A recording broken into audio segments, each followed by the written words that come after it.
ሰላም የዴሊ ፎረም ቤተሰቦች፣ ኢራን ለአያቶላ አልኻሜኒ ግድያ ፍትህ እንደምትፈልግ የኢራን ጦር አዛዥ ተናገሩ።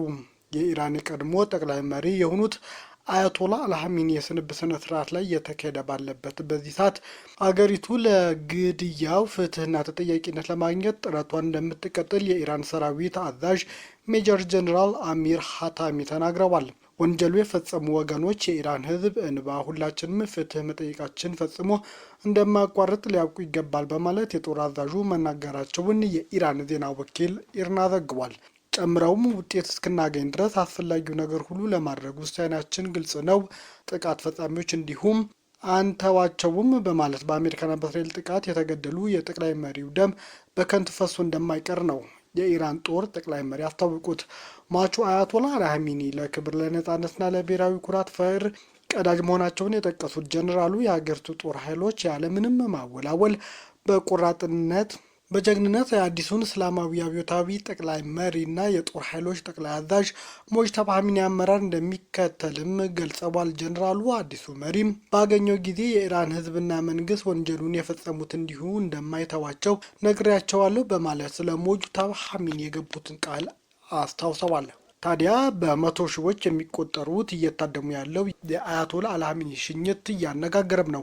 ባለፈው ሳምንት መጨረሻ የተጀመረውና በቀጣይ ቀናትም የሚካሄደው የቀድሞ የኢራን ጠቅላይ መሪ አያቶላ አልኻሜኒ የስንብትና የቀብር ስነ ስርዓት በመቶ ሺዎች አደባባይ ወጥተው እየታደሙት ነው። እስላማዊ ሪፐብሊክ ኢራን መሪነታቸው በተጨማሪም በሺአ እስልምና እምነት ተከታዮች ከፍተኛ ተሰሚነት አላቸው መሪ ነበሩ። የቀድሞ መሪ የስንብት ስነ ስርዓት ከኢራን በተጨማሪም በኢራቅ ውስጥ የሚከናወን ሲሆን በሚሊዮኖች የሚቆጠሩ ሰዎችን በስነ ስርዓቱ ላይ ይታደማሉ ተብሎም ተገምቷል። እስካሁን በኢራን ውስጥ የተካሄደው ስነ ስርዓት የሚያሳይ የተወሰኑ ምስሎችም ኢራን ለቃለች። በአያቶላ አልኻሜኒ የቀብር ስነ ስርዓት ላይ የሚታየው ቀይ ባንዲራም በአሁኑ ሰዓት በስፋት እያነጋገረ ነው። ለቀናት በሚዘልቀው የቀድሞ የኢራን መሪ አያቶላ የስንብት እና የቀብር ስነ ስርዓት ላይ ከፍተኛ ቁጥር ያለው ህዝብ እየተገኘ ሲሆን በዚህም ስነ ስርዓት ላይ ከኢራን ባንዲራ ይልቅ ሀዘንተኞች ቀይ ባንዲራ ይዘው በስፋት እየታዩም ነው። ሀዘንተኞቹ በጠቅላይ መሪው የቀብር ስነ ስርዓት ላይ ቀይ ቀለም ያለው ሰንደቅ ዓላማ ወይም ረጅም ባነር መያዛቸው በሺአ ሙስሊሞች ዘንድ ቀይ ባንዲራ ያለውን መልእክት ለማስተላለፍ ነው። ይህም የሟቹ መሪ ደም መበቀል አስፈላጊ መሆኑን ለማመልከት መሆኑን ነው የተነገረው። በተጨማሪም ከሰንደቅ ዓላማ ጋር ጽሁፍ የሰፈረባቸው ቀይ ጨርቆች በስፋት የሚታዩ ሲሆን ጽሁፉ ለኻሜኒ ግድያ በቀል ጥሪ የሚያቀርቡ ናቸው ተብሏል። በቀብር ስነስርዓቱ ላይ የሚታዩ ቀይ ባንዲራዎች ሰማዕትነት ለንጹሐን ግድያ ፍትህ ለማግኘት እንዲሁም ለበቀል ሃይማኖታዊ ቃል መግባትን ያመለክታል ተብሏል። ይህ ቀይ ባንዲራ በአጥቂዎች ላይ የበቀል አጸፋ ሊወሰድ ወይም በፍርድ ፍትህ እስኪገኝ ድረስ እየተብለበለበ ይቆያልም ተብሏል። አሜሪካና እስራኤል በየካቲት መጨረሻ በኢራን ላይ ጦርነት በከፈቱበት ጊዜ በመጀመሪያ ቀን በፈጸሙት ጥቃት ነበረ ጠቅላይ መሪ አያቶላ አልኻሜኒ የቤተሰብ አባሎቻቸው እንዲሁም የሀገሪቱ ከፍተኛ ወታደራዊና ፖለቲካዊ መሪዎች የተገደሉት። ኢራን ወደ 40 ዓመት ለሚጠጋ ጊዜ በጠቅላይ መሪነት ያስተዳደሩት አያቶላ አልኻሜኒ ከሀገሪቱ ባሻገር በሌሎች ሀገራት ውስጥ በሚገኙ የሺአ ሙስሊሞች ዘንድ ከፍተኛም ተደማጭነት እንዳላቸው ነው የሚነገረው። ከቅዳሜ ጀምሮም እስከ ሐሙስ ድረስ የሚቆይ የኻሜኒ የቀብር ስነ ስርዓት ከኢራን ባሻገር በጎረቤት ሀገራት በኢራቅ ውስጥም ይካሄዳል ተብሎም ነው የሚጠበቀው። ከዚሁ ጋር በተያያዘ የኢራን ከፍተኛ ባለስልጣናት በታደሙበት የቀድሞ መሪ አያቶላ አልኻሜኒም የቀብር ስነ ስርዓት ሽኝት ላይ አዲሱ ጠቅላይ መሪ በአባታቸው የቀብር ሽኝት ላይ አለመገኘታቸው አሁንም እያነጋገረ ነው። የቀድሞ የኢራን ጠቅላይ መሪ አያቶላ የቀብር ስነ ስርዓት ላይ በርካታ የአገሪቱ አመራሮች ጨምሮ በሺዎች የሚቆጠሩ ሰዎች ቢገኙም ጠቅላይ መሪው ሞጅተባ ኻሜኒ የአባታቸውን የቀብር ሽኝት ላይ ሳይታዩ እስካሁን ቀርተዋል። እሁድ ዕለት በተካሄደው የጸሎት ስነስርዓት ላይ የቀድሞ ጠቅላይ መሪ 3 ልጆች መስዑድ፣ ሙስጠፋና መይሰም ከፕሬዝዳንት መሱድ ፔዜሽኪያና ከእስላማዊ አብዮታዊ ዘብ መሪ አህመድ ቫሂድ ጋር ተገኝተው ታይተዋል። መጋቢት ላይ ወደ ስልጣን ከመጡ አንስቶ ለህዝብ ያልታዩት ሞጅተባ ኻሜኒ የጤና ሁኔታ በተመለከተ የተለያዩ መረጃዎች ከኢራን እየተናፈሱ ነው። አባታቸው በተገደለ የአየር ጥቃት እርሳቸውም ከፍተኛ ጉዳት ሳይደርስባቸው እንዳልቀረም ነው የተነገረው። አርብ ዕለት የተጀመረው የአያቶላ አልኻሜኒ ይፋዊ የቀብር ስነ ስርዓት በዚህ ሳምንት በተለይም ሐሙስ ዕለት የኢራንና የኢራቅ አካባቢዎች ከስንብት በኋላም ይደረጋል ተብሏል። የኢራን ባለስልጣናት የክፍለ ዘመኑ የቀብር ስነስርዓት ሲሉ በገለጹት በዚህ የሽኝት ስነስርዓት ላይ ከ12 እስከ 20 ሚሊዮን ሰዎች ይገኛሉ ተብሎም ነው ይጠበቃል የተባለው። በአሁኑ ሰዓት የሐሚኒ አስከሬን ቴህራን ውስጥ በሚገኝ ግዙፍ መስጊድ ግራንድ ሞሳላ ውስጥ ተቀምጧልም ነው የተባለው። እሁድ ዕለት በመላው ኢራን ክብረ በዓል ሆኖ የታወጀ ሲሆን አስከሬኑ ከመስጊድ እንዲወጣም የታዘዘውን ሰኞ ዕለትም ሰልፍ ተደርጓል። የቀብር ስነስርዓቱ በጥንቃቄ የተሰናዳ ነው። በስነስርዓቱም ላይ ሞጅታባ ኻሜኒ አለመገኘታቸው የተስተባለው እስራኤል ልትገድላቸው ትፈልግ ይሆናል የሚል ስጋት ስላየለ ነው ተብሏል። ተፋላሚዎች ሀገራት በገቡበት ጠንካራ ያልሆነው ተኩስ አቁም ምክንያት ጦርነት ጋብ ብሎ ስምምነት ላይ ለመድረስ የሚደረገው ንግግርም ቀጥሏል። ይሁን እንጂ አሜሪካም ሆነ ኢራን ወታደራዊ እርምጃ ውስጥ በተደጋጋሚ ለመግባት ዝግጁ መሆናቸውን እየዛቱ ነው። ፕሬዚዳንት ዶናልድ ትራምፕ የቀብር ስነ ስርዓቱ እስከሚጠናቀቅ ከኢራን ጋር የሚደረገው ንግግር እንዲቆም መደረጉን ለአሜሪካ የዜና ምንጭ አክሲዮስ መናገራቸው ይታወሳል። አሜሪካ በቀብር ስነ ስርዓቱ ላይ የሚታየውን የኢራን ከፍተኛ አመራሮች በአንድ ጥይት ልትገድላቸው እንደምትችል መናገራቸው አክሲዮስ አስነብቧል። ነገር ግን ይህንን አናደርግም፣ ምክንያቱም ከዚያም የምንደራደረው ሰው አናገኝም ሲሉ ነበር ትራምፕ የገለጹት። ሩሲያ በሳምንት ውስጥ ለሁለተኛ ጊዜ በኪየቭ ላይ በፈጸመችው ጥቃት ቢያንስ 11 ሰዎች ተገደሉ። ሩሲያ በሳምንት ውስጥ ለሁለተኛ ጊዜ በዩክሬን መዲና ኪየቭ ላይ በፈጸመችው ጥቃት 11 ሰዎች መገደላቸውን ከፍተኛ የዩክሬን ባለስልጣን ተናግረዋል። ቲካንቼንኮ እንዳሉት ከሟቾች በተጨማሪ 5 ህጻናት ጨምሮ 46 የሚሆኑ ሰዎች ደግሞ ጉዳት ደርሶባቸዋል። በኪየቭ ግዛት ውስጥ ሌሎች ሰዎች ደግሞ መገደላቸውን የድንገተኛ አደጋ ባለስልጣን ተናግሯል። ቲካቼንኮ በቴሌግራም ገጻቸው ላይ ባጋሩ ጽሑፍ በከተማ በሚገኙ ከ20 በላይ አካባቢዎች የነፍስ አድን ጥረት እየተደረገ መሆኑን ገልጸዋል። በሁለት አካባቢዎች 2 ትላልቅ መኖሪያ ህንፃዎች ላይ ጥቃት መድረሱንም ነው ያስረዱት። የአሁኑ ጥቃት የተፈጸመው ፕሬዚዳንት ቭላዲሚር ዘለንስኪ ከፕሬዚዳንት ትራምፕ ጋር ይነጋገራሉ ተብሎ በሚጠበቅበትና በቱርክ ከሚካሄደው የሰሜን አትላንቲክ የጦር ቃል ኪዳን ድርጅት ኔቶ ስብሰባ ዋዜማ ላይም ነው። ጥቃቱ ከመፈጸሙ ከሰዓታት በፊት ዘለንስኪ ባለፈው ሐሙስ 30 ሰዎች የተገደሉበት ጥቃት ተከትሎ ሞስኮ በኪየቭ ሁለተኛ ዙር መጠነ ሰፊ ጥቃት ለመፈጸም እየተዘጋጀች እንደሆነ ገልጸው ነበር። የእሁድ ምሽቱ ጥቃት ለመዲናዋ ነዋሪዎች አስጨናቂ የነበረው ከፍተኛ ፍንዳታዎች የተሰሙበት እንደሆነም የዩክሬን በአየር መከላከያ ደወል ድምፅም እየተናወጠች እንደነበር ነው የተነገረው። በርካታ ነዋሪዎች ከምድር በታች ባሉ መጠለያዎች ለመጠለል መገደዳቸው ተሰምቷል። የሩሲያ ባላስቲክ ሚሳኤሎች በከተማ በርካታ ህንፃዎች መምታታቸውን የዩክሬን ከተማ ከንቲባ ቪታሊም ክላሽንኮ ተናግረዋል። በአንዳንድ የመኖሪያ ህንፃዎች እሳት መነሳቱንም ከንቲባው አክለዋል። እንደ ከንቲባ ከሆነ መጋዘንና የመኪና ጋራዥም በጥቃቱ ወድመዋል። ሰኞ ዕለትም ጠዋትም በከተማ መጠነ ሰፊ ውድመት ታይቷል። የነፍስ አድን ሰራተኞችም ከፍርስራሽ ውስጥ ህይወት ለመታደግ ጥረት እያደረጉም ነው።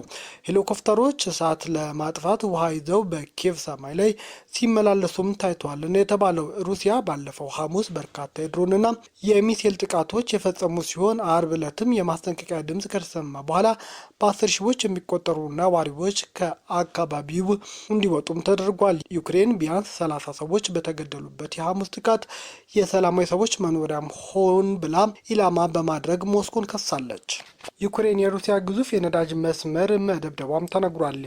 ዩክሬን የሩሲያ ሁለተኛ ከተማ በሆነችው ሴንት ፒተርስበርግ የሚገኝ ትልቅ የነዳጅ መስመር መደብደቧን ፕሬዚዳንት ቭላዲሚር ዘለንስኪ አረጋግጠዋል። ፕሬዚዳንት ዘለንስኪ የነዳጅ መስመሩ ለሩሲያ ጦርነት ገንዘብ የሚያመነጭ ቁልፍ መሰረተ ልማት ነው ሲሉም ገልጸዋል። ዩክሬን ከዚህ በተጨማሪም በአካባቢው ትልቅ የባህር ኃይል የጦር ሰፈር መምታቷንም አስታውቀዋል።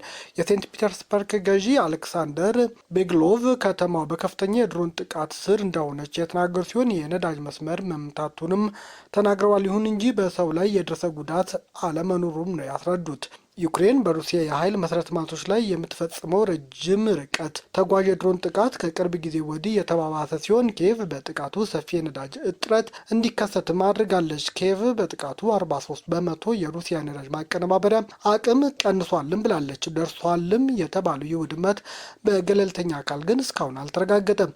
ዩክሬን የሩሲያ የነዳጅና ጋዝ ጣቢያዎች ህጋዊ ኢላማዎች ናቸው ትላለች። ሞስኮ የጦርነቱ ዘመቻውን ለመቀጠልም በነዳጅ ሽያጭ ላይም ጥገኛ ነው። በዩክሬን ጥቃቶች ምክንያት የነዳጅ እጥረት መከሰቱን ለመጀመሪያ ጊዜ ባለፈው ሳምንት ያመኑት ፕሬዝዳንት ቭላዲሚር ፑቲን ቅዳሜ ዕለት ለሀገር ውስጥ ገበያ የነዳጅ አቅርቦት የሚያሳድግ ህግም ፈርመዋል። ፑቲን በዩክሬን ሙሉ ለሙሉ ወረራ የከፈቱት የካቲት 2022 ነበር።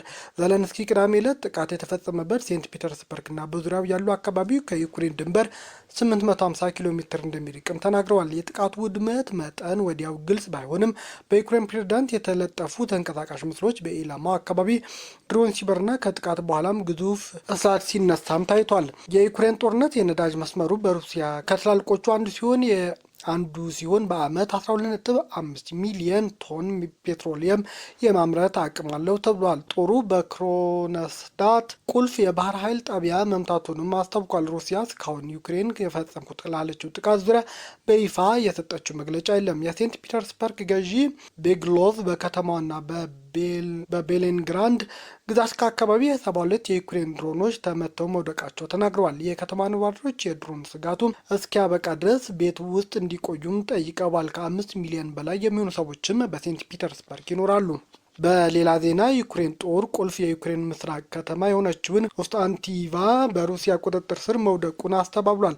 ኮንስታንቲቫ በዩክሬን መከላከያ ኃይል ቁጥጥር ስር እንደሆነችም ነው የተነገረው። ሰርጎ ለመግባት ሙከራዎች እንደነበር ያመኑት የጦር ቃል አቀባዩ ሙከራው እንዳልተሳካም ተናግረዋል። ሂዩማን ራይትስ ዎች በትግራይ ክልል እስከ 15 ዓመት የሆኑ ልጆች በግዳጅ ተመልምለው ለጦርነት እየተዘጋጁ ነው አሉ። በትግራይ ክልል እድሜያቸው እስከ 15 የሆኑ ልጆች ጭምር እየታፈኑና በህገወጥ መንገድ እየተመለመሉ መሆኑን ዓለም አቀፉ የሰብአዊ መብት ተሟጋች ሂዩማን ራይትስ ዎች ገልጿል። ተቋሙ አሜሪካ እንዲሁም የአውሮፓና የአፍሪካ ህብረት የትግራይ ባለስልጣናት የግዳጅ ምልመላው እንዲያቋርጡና የተያዙ ልጆች በሙሉ እንዲለቀቁ የሚያስችል ጫና እንዲያደርጉም ጠይቋል። የሰብአዊ መብት ተሟጋቾች ተቋማት ይህንን ጥሪ ያቀረበው በትግራይ ባለስልጣናት ይፈጸማል ያለውን የግዳጅ ምልመላ በተመለከተ ሰኔ 29 ባወጣው መግለጫ ነው። የግዳጅ ምልመላው በተመለከተ ምስክሮች፣ የታፈሱ ሰዎች ዘመዶችና ያመለጡ ወጣቶች ጨምሮ 18 ሰዎች ማነጋገሩን ገልጿል። የሂውማን ራይትስ ዎች መግለጫ እንደሚያስረዳው ከሆነ ከሚያዝያ አስቀድሞ በነበረ ወራት የክልሉ ባለስልጣናት በህዝብ ስብሰባዎች፣ ደብዳቤዎችና የስልክ ጥሪቦች አማካኝነት የቀድሞ የትግራይ ኃይሎች ተዋጊዎች መልሰው እንዲመዘገቡም ሲያደርጉ ነበር። በሚያዝያ መጨረሻም በመንገዶች፣ በገበያዎች፣ በወርቅ ማውጫ ስፍራዎች የጅምላ አፈሳ በአካባቢዎቹ መካሄዱንም ተነግሯል። የሰብአዊ መብት ተሟጋቹ የበታች ባለስልጣናት የቀድሞ ተዋጊዎች ዝርዝር እንዳላቸው እንዲሁም ሊመለመሉ የሚችሉ ሰዎች ለመለየት የአካባቢ መረጃ ሰጪዎችን እንደሚጠቀሙም ቃለ መጠይቅ ካደረገላቸው ሰዎች መረዳቱንም ተናግሯል። የትግራይ ኃይሎችና ባለስልጣናት የቀድሞ ተዋጊዎችን እንዲሁም ልጆች፣ ወንዶችና ወንድ ልጆች አፍሰው እየወሰዱ መሆኑን በመላው የትግራይ ክልል የተለያዩ ከተሞች የሚገኙ ማህበረሰቦች መናገራቸውን በመግለጫው ጠቅሷል። ነዋሪዎች እየተወሰዱ ያሉት ከመንገድ በምሽት የቤት ለቤት ፍተሻ እንዲሁም ከወርቅ ማውጫ ስፍራዎች እንደሆነ ሂውማን ራይትስ ዎች አረጋግጠዋል። የሰብአዊ መብት ተቋሙ በማሳየነት ከጠቀሳቸው ክስተቶች አንዱ አዲ ጉደም ከተማ ውስጥ የተፈጸመ ነው። ተቋሙም ያነጋገራቸው አንድ ነዋሪ የፖሊስ፣ የሚሊሻ እንዲሁም የቲዲኤፍ አባላት የቀን ሰራተኞችና አርሶ አደሮች ጨምሮ ሰዎች ሲወሰዱ መመልከታቸውን ገልጸዋል። በማዕከላዊ ትግራይ ዞን ቆላ ተንቤ አቅራቢያ በሚገኝ የወርቅ ቁፋሮ ስፍራ የተሰማሩ የባህላዊ ማዕድን አውጪዎች ተይዘው ወደ መጡበት ወረዳ እንዲመለሱ እንደተደረጉ መግለጫው ያስረዳል። ከነዚህ መካከል የሆኑ አንድ ወርቅ አውጪ ከ50 እስከ 60 ሰዎች ወደሚገኝበት ስፍራ ከተወሰደ በኋላ የትግራይ ኃይሎች እንደሚቀላቀሉ እንደተነገራቸው መግለጹን በመግለጫው ሰፍሯል። በተሽከርካሪ እየተወሰዱ በነበረበት ወቅት ማምለጡን የተናገረው ማዕድን አውጪው መኪናው በከፍተኛ ፍጥነት እየተጓዘ በነበረበት ወቅት አንድ ሰው መንገድ ላይ መዝለሉን አስረድቷል። ቤተሰቦቻችን ዜናዎቻችን ላይ ካርጉ ለሌሎች ተደራሽ እንድንሆንም ሼር አድርጉ። አዲስ የሆናችሁ ደግሞ ሰብስክራይብ በማድረግ ቤተሰብ ይሆኑ። ሰናይ ጊዜ